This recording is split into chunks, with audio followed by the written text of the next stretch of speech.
Welcome everyone. Ironbeard here with an overview of my Season Secure mod so you can get a better understanding of all the features, because on the surface it just looks like vanilla with some tweaks, which it is, but it's much more than that, because as the saying goes, little hinges swing big doors, and these tweaks are done to pivotal game design areas of the base game that produces a much different experience. But before I get into these things, I want to clear up some misconceptions that I've seen from time to time and make it clear to everyone that my mod and scenarios are not exclusive to my own server.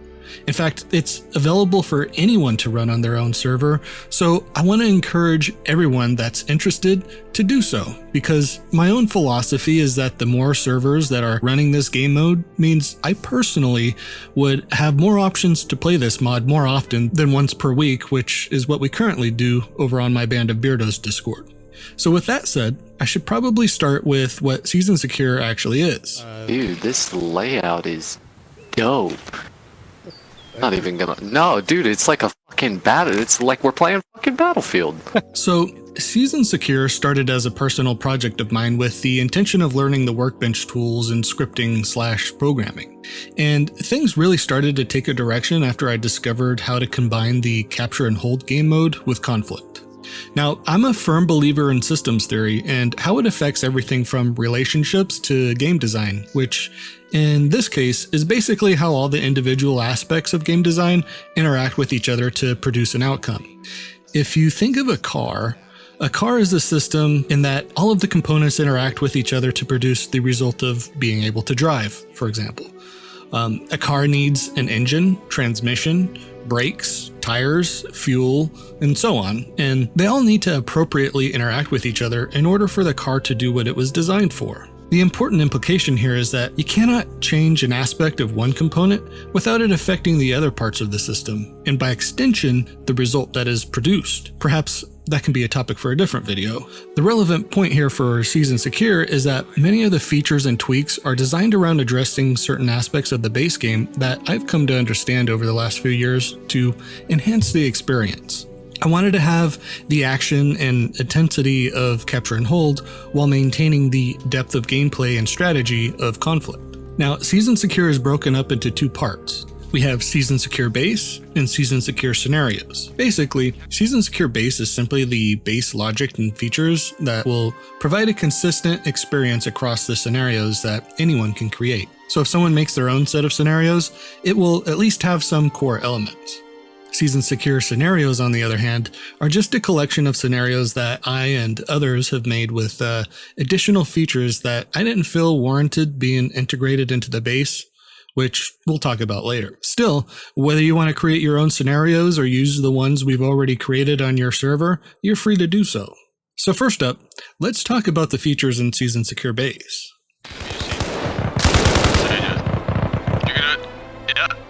One guy's dead. What? Oh yeah, no, we lost the game. GG. Got one guy. At its core, Season Secure uses the capture and hold game mode to manage the scoring system and introduce some gameplay systems that are familiar to classics like Battlefield, namely the zones that you can attack and defend to earn points. Since I was able to combine it within the conflict game mode, capture and hold zones can be placed around the map to introduce more interesting locations to fight over, and they provide a decisive way of concluding the stalemating that tends to occur in base conflict. I've also further adopted it to include an optional ticket system, which allows Season Secure to have multiple victory conditions. So here's how it works. For the ticket system, each team starts with a set number of points. When a conflict base or objective gets completed, that team will then add a set number of points to their faction's score. If your team loses that base, those points are then taken from your faction and transferred to the enemy team. Additionally, each death will cost your faction points. The match ends when the losing team reaches 0 tickets, or 0 points. After much testing, this ticket system tends to promote more cautious and tactical gameplay. The scoring system, on the other hand, is the reverse of the ticket system and what Capture and Hold was originally designed with. Capturing zones will start earning points for your faction, as well as capturing conflict bases. The more zones your faction controls, the faster your team will generate points, and the first team to cross the victory threshold wins. Points are deducted from your faction after dying to an enemy, and the score system tends to promote much more intense and fast-paced gameplay as teams rush the objectives in the beginning of the match.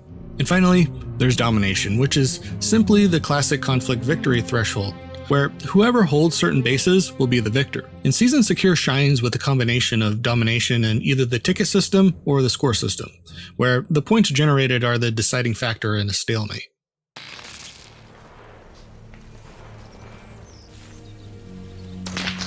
Oh, get down.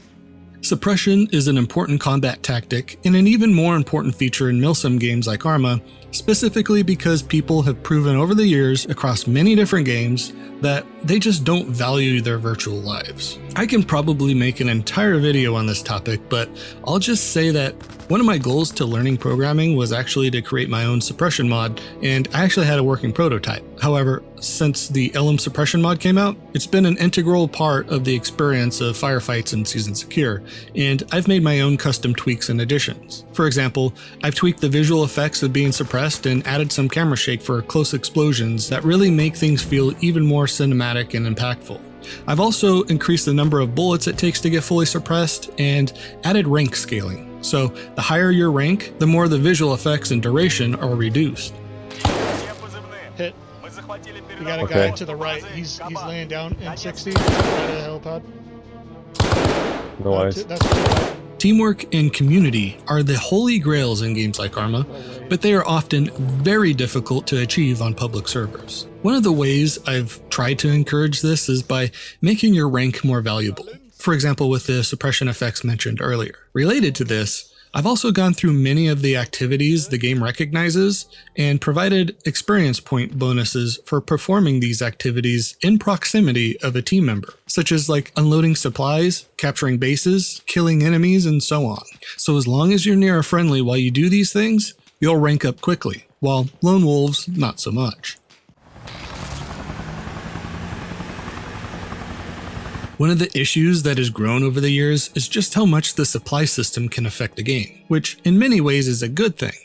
However, while tying loadout costs to respawning was intended to encourage players to consider their loadouts before spawning at a location, the reality is that it's done very little to reduce the power that inconsiderate players have on the game. And if you build an arsenal at your main base too early, you'll often find yourself stranded as your entire team plays Barbie, creating for themselves one-man army loadouts that exceed 200 supplies. Since transport trucks only carry a max of 600 supplies, the very few people who are actually running Logi simply aren't able to keep up with this excessive use of resources to build other services, let alone defenses. So, to help throttle this behavior and apply some more value to ranking up, Season Secure introduces a quote-unquote loadout allowance that scales based on your rank. It's important to note that this doesn't prevent people from taking things from the arsenal, it just prevents the saving of a custom loadout if it costs too many supplies for that rank. Yeah. Here we go. Taking air in the supply truck. Speaking of wasting resources, a small change I've made in Season Secure is to double the cooldown timer for spawning vehicles for ranks under Lieutenant. So the players that are Shift Wing into the respawn screen will need to wait a bit longer before spawning vehicles for themselves. Waiting. Now, with all of that stuff intended to add value to your rank, we also want to make your virtual life have even more value to this whole system. And we do that by demoting part of your rank when killed by an enemy to remind you that something valuable can be taken away if situations aren't approached with caution. However, we also don't want it to be too punishing while at the same time promoting teamwork. So if you're killed by an enemy while near a team member, then the XP points you lost are then restored. Speaking of dying, since Season Secure doesn't show a kill feed for realism's sake, that doesn't mean the player who died shouldn't get an idea about who killed them, be it friend or foe. So on the death screen, we show you how many points your death has cost, your time until the respawn screen, and who killed you, which is actually really useful for getting TK'd, as I often forget their name if I even saw their tag at all.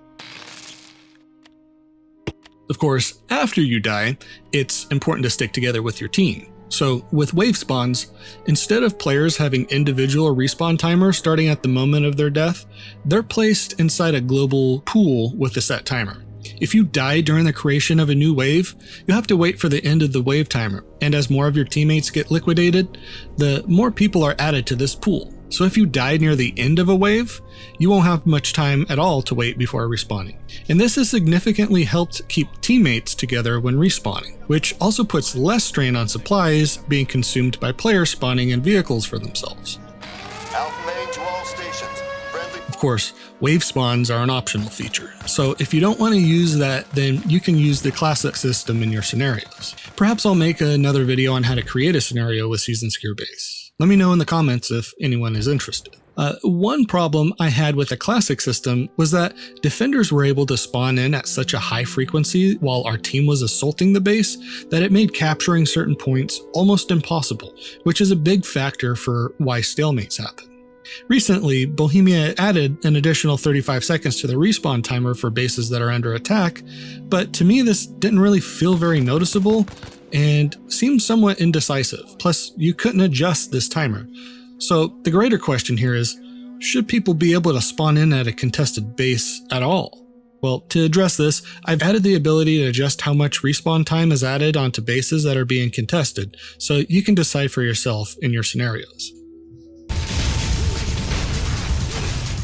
Ever since the glory days of Wolfenstein, Quake, and Unreal Tournament, strafe spamming was a strategy used to avoid incoming fire without the need to utilize cover. Today, strafe spamming is a big problem in Arma Reforger because it exploits the suboptimal networking performance and causes you to miss your target on the server even though it looks like you hit them on your client. And in milsim games like Arma, the ability to move sideways just as fast as you can move forward is not only unrealistic, but it's also kind of cartoony when the strafe spam dance happens. So in Season Secure, I shut that noise down by reducing strafing speeds. Now anyone spamming their strafe will find themselves in the respawn screen from those who prioritize aiming their shots. Another well-established problem, in PvP games in particular, is the exploitation of third person. I won't get into the weeds too much here since everyone already knows how to use it for peeking around corners and bushes and over hills without exposing yourself to danger, and for some reason, the Arma series insists on third-person view being enabled on vanilla servers instead of the other way around. So the only way to be on a level playing field is to either join in on exploiting it for yourself, or find a community server with it disabled, which the server may or may not stick around long term. But now that the Arma series finally has a PvP game mode that people are starting to take seriously, I think this problem really needs to be addressed. So yes, third person is disabled in Season Secure with the only exception for drivers of vehicles. But if I ever decided to shut down my server, which I've been tempted to do many times, well, there goes these features with it. Battle Prep is another feature in Season Secure that is useful for organizing your gear and coordinating strategy with your team at the beginning of a match. It includes a restriction zone that will kill the offender if they continue to move outside of it, while also demoting them to a renegade for their persistence. A small but useful change in Season Secure is the increase to squad sizes from 6 to 8. This simply gives squads more room to utilize different roles and tactics, and for larger groups of friends to play together. Not that I have any. Also, a small change, I've added ammo resupply boxes to all military vehicles with a tiny bit of supplies, as I felt that most people simply haven't been utilizing this resource at all. But now if you forget to bring a resupply box on your travels, you can at least rearm a few mags in a pinch. And last but not least, we've made the decision to add Ace Medical as a dependency to Season Secure to make the medic's role more valuable, as I feel like being a medic in Arma Reforger is undermined by other systems in the game, such as full health regeneration and injuries being completely unnoticeable. With Ace Medical, injuries are more persistent and have a greater effect on your aim and stamina, and pain needs to be taken away with morphine. Injuries that would have otherwise killed you put you into an uncon state that requires epinephrine to wake up from. And that annoying white vignette for pain? Yeah, I've changed it to black. Plus, I added some pain sounds that I found within the game files that weren't being utilized. So with that said, let's talk about the scenarios we've created with this. Again, the scenarios that we've created with the Season Secure base mod are freely available for anyone to use on your own server, and they just represent the type of experience we're offering on our own server. But there are also some caveats here as well, because we continue to experiment with new ideas so we can see how things play out. So you'll find that the scenarios will have some additional features that aren't contained within the base game mode.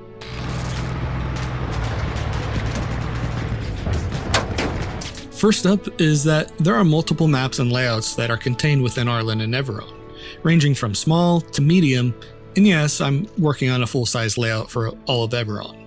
Many of these layouts are designed with linearity in mind so that everyone has the same attack and defend objectives and are confined within interesting areas of Everon that don't get visited too often in the vanilla game. Coinciding with the loadout allowances, we've established preset loadouts that are well balanced that players can use for the different types of roles a squad is likely to have. These kits are cheaper than saving a custom loadouts to encourage people to use them instead of spending time playing dress up at an arsenal. Eventually, we'd like to introduce a more feature-complete role system, but that's far into the future. Now, this might catch a lot of people off guard, but with all of the complaints about trolls deconstructing antennas and other situations where no one builds an antenna and now the entire team aren't able to attack or defend an objective, we found that removing the antenna services entirely and pre-connecting the bases with our linear layout created a much better gameplay flow. Main road is a little bit ahead of us. Let's go down. Speaking of gameplay flow, we found that we had to disable the radio range extension for the MHQ. Otherwise, it would completely undermine the linearity of the layouts that we've created. So don't be surprised if you deploy an MHQ and nothing changes. However, there are some scenarios where the MHQ is required in order to reach certain objectives, so for those, the MHQ does extend radio range.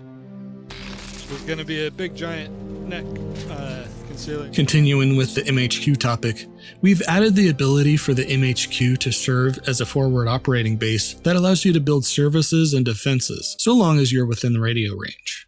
I imagine this works similar to the free roam base building that's planned on the roadmap.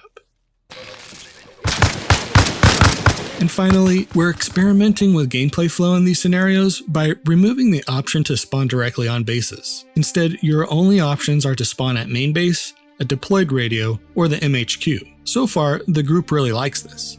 Other people have suggested to flip it around the other way, with disabling spawning on deployed radios in the MHQs and only spawning on bases.